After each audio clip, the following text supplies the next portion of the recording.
Good morning and welcome to the Talk of the Town. My guest this morning is American writer of Sri Lankan Tamil descent, V.V. Ganeshananthan. Good morning and welcome to the show. Thank you so much for having me. I really appreciate it. Your second book, Brotherless Night, was recently released to critical acclaim and is set before, during, and after Sri Lanka's civil conflict. Speak to us about how you navigated your emotions when researching and writing this book. One, you're a researcher. Two, you are also a researcher writing as a Sri Lankan Tamil. So I think being of Sri Lankan Tamil descent gave me, of course, particular interest in the history. And it also gave me a certain kind of access to different narratives about the earliest years of the conflict in particular, which are a focus of the book between about 1981 and 1989. That's a significant chunk of the book.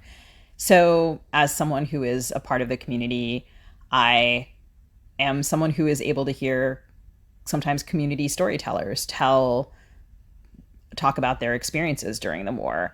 And that, of course, gave me some answers, and it also sometimes would raise questions. So to pursue those questions through conversations with other people or through reading was really fascinating to me, to understand the ways that different people who were present at the same event might understand it and remember it and interpret it differently.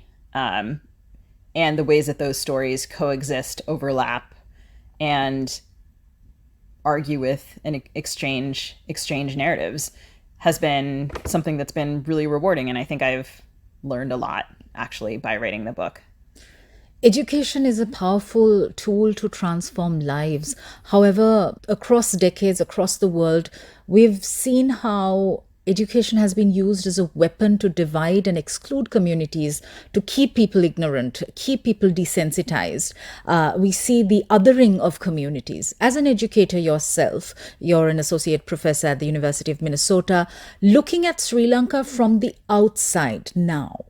How do you view deep-rooted, damaging inequalities in education? Well, I think that, of course, one of the histories that we have to think about in relation to education, but also, right, public information and social services has to do with language parity. Members of my family who are older, of course, grew up in a Sri Lanka where bilingualism, trilingualism was much more common, which put people more in conversation with each other. And I have been heartened, even earlier today, I spoke with someone who told me that tomorrow he was starting Tamil classes.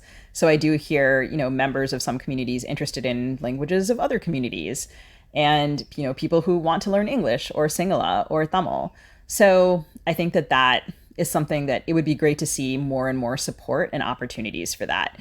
And I think that's something that could have a lot of possibilities to it, and will allow people, I think, to acknowledge each other's histories and to bridge certain divides. As a Sri Lankan, you are an American national of Sri Lankan Tamil descent. For you, where is home? Speak to us about this concept of identity and belonging. Where do you belong? Sure. Well, I think as a diasporic person, I occupy a strange space, especially in relation to authority as a storyteller. Of course, in the diaspora, and specifically in American diaspora spaces, or just in the spaces that I occupy in the US, I am not infrequently the only Sri Lankan in the room.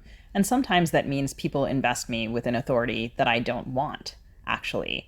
And on the other hand, sometimes because of the history of the diaspora in relation to the conflict, sometimes people might think that I actually know less than I do. So in the course of my research, I was able to fill in gaps that I was curious about and actually to develop, I hope, some base of knowledge to want to be part of a conversation. So in one place, more authority than I want, and in another, less. So to try to balance that with research was one of my goals. And I think, I've lived in a number of American states.